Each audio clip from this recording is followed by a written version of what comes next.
des fois je mets un pantalon aussi, hein. Oh, on voit pas le pantalon. Il est noir. Le mal ou le mal, j'ai parfois du mal à savoir, selon les phrases, si tu n'as pas lu le principe de l'issue. Bon, moi je brûle tous les livres en fait, même. Je te le recommande, il est dans mon top 10 de l'auteur. C'est-à-dire que tu as lu au moins 10 auteurs. Ça c'est pas bon ça. Démontrer la nature biologique et systémique du mal. Les hommes sont violents et les femmes poussent à la violence. Ça c'est plutôt bien vu. Teddy Boy pratique la PNL. En plus, moi j'étais plus sur moi, je l'ai poussé mes femmes à la violence. Je voulais leur montrer qu'elles pouvaient aussi le faire. Violent et les. Ouais, moi je suis vraiment le mal absolu. Moi je corromps la nature du bien, carrément. J'ai toujours fait ça dans ma vie. Et du coup, je peux le dénoncer parce que je l'ai fait et j'ai vu à quel point ça pouvait faire mal. Ouais. Et les femmes poussent à la violence. Teddy Boy pratique la PNL. Alors la PNL, je sais même pas c'est quoi. C'est visiblement efficace sur certains. En ce qui me concerne, je trouve que ça sent la manipulation, le mensonge à plein nez. Je déteste. Ouais, je sais pas c'est quoi la PNL. Et les hommes se mettent avec des hommes. Ouais, je crois que c'est une faute de frappe. Ouais, là, c'est les PD que tu me parles. Ah bah, les hommes qui se mettent avec des hommes, c'est ceux qui ont abandonné la compréhension de l'autre sexe. Parce qu'il faut dire, c'est un peu chiant à comprendre notre sexe. Tant que t'as pas mis la baffe, tu l'as pas rendue amoureuse. C'est quoi ce délire, sans déconner. Mais je vais lui mettre la baffe, hein, je vais lui mettre. Au moins, plus ou moins salaud, jusqu'à ce qu'elle souhaite se poser. Voilà, et là, il y a elle qui arrive. Bon. Euh, à la vue de son salon et de tes vidéos, j'ai l'impression que tu restes. De son salon et de tes vidéos, j'ai l'impression que tu restes pas toute la journée dans ton hamac en slip. C'est marrant à regarder, mais les humains ne sont pas faits pour l'oisiveté. Ce n'est pas un jugement de valeur, c'est juste que ça ne rend pas heureux. J'espère que tu le sais. Enfin, pour avoir été oisif quasiment toute ma vie, j'ai bien compris que c'était pas ça la source du bonheur. Voilà, je fais une patate douce qui est un peu trop vieillie avec un morceau de viande. Alors la viande, nos anciens, ils les faisaient bouillir. Tout ce qui était grillé à la plancha, c'était allié au mal, au malsain, au démon, quoi. Donc bon, je vais bien faire bouillir la viande, je crois. On va faire tout de suite la vaisselle. Qu'est-ce que je pourrais dire à Loulou sur tous ces trucs? Ah ouais, alors, j'ai dit qu'il fallait brûler tous les livres. Pourquoi je dis ça? Parce que je considère que chaque livre que tu as lu est en réalité une prison mentale pour ton esprit. Au lieu de cantonner ton savoir et ta réflexion à ce qui est nécessaire sur Terre, à savoir la culture pour se rendre autonome, élever, être capable de sacrifier des bêtes pour faire la viande avec, construire ses abris, se chauffer, regarder les étoiles, et apprendre ça, tous ces principes de base à la prochaine génération qui sera chargée de reproduire le schéma observé des parents. Dans tout ce que je viens de dire et qui est nécessaire à la vie en communauté, les écrits en question représentent un frein car ils émancipent en effet l'intelligence intellectuelle, tout ça, mais nous déconnectent du savoir primordial, des savoirs primordiaux qui nous permet d'être, comment on pourrait dire, autonome dans ce monde dit hostile quand nous ne sommes pas habitués à le côtoyer, à le machin, quoi, à vivre avec, à apprendre de lui, à l'accepter et à accepter le fait que on peut se permettre des temps oisifs entre deux sangliers qu'on égorge, quoi. Bon, j'exagère, mais bon. En gros, il est là le schéma.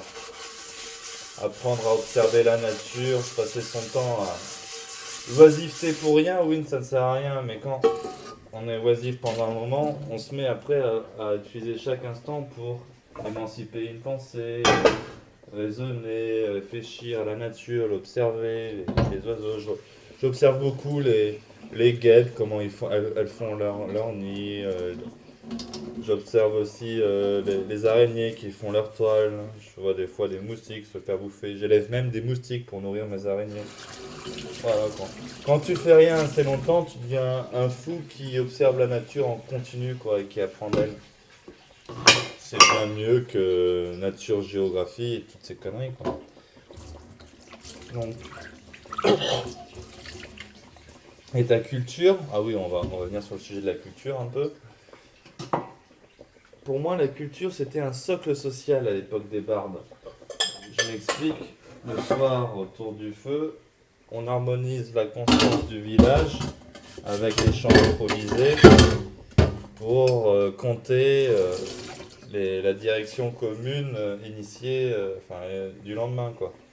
Pour le village, pour harmoniser, organiser l'ensemble du village. Quand la culture se veut désordonnée, c'est-à-dire qu'elle sera répandue à travers les continents de manière hétérogène dans la population, ce qui va créer des sous-groupes, ça ne peut provoquer que discorde, manipulation, dans le mauvais sens du terme. Qu'elle soit locale, physique, temporelle, à l'instant présent, quand l'esprit du présent s'exprime et transmet une idée avec l'art lyrique et compagnie, ça reste de la manipulation, mais c'est une manipulation qui est validée par l'ensemble de la tribu, qui se laisse verser. Et le jour où il y a un barde qui commence à chanter trop de la merde, il y a un autre barde qui va ramener sa gueule et qui va dire oui, mais là, c'est pas comme ça. Donc si la culture n'est pas improvisée, si elle se répète, si elle... Bon, je vais pas te jouer un morceau, j'ai entendu les morceaux. Si la culture... là, je suis pas vraiment un artiste. Moi, il n'y a qu'une gamme que je répète en boucle, même si c'est pas vraiment tout le temps les mêmes notes. Ça reste la même base, quoi. Et en plus, ma réflexion, elle bouge pas beaucoup en ce moment. Je suis plutôt stabilisé sur ça.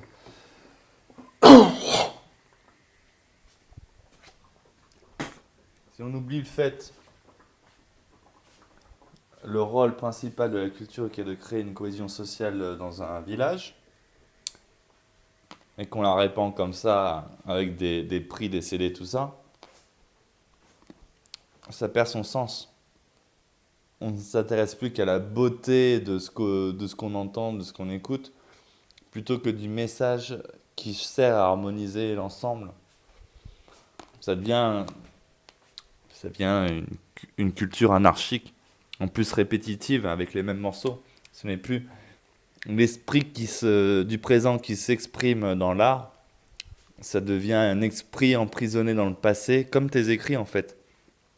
Tes écrits, c'est des esprits du passé qui sont emprisonnés dans des écrits.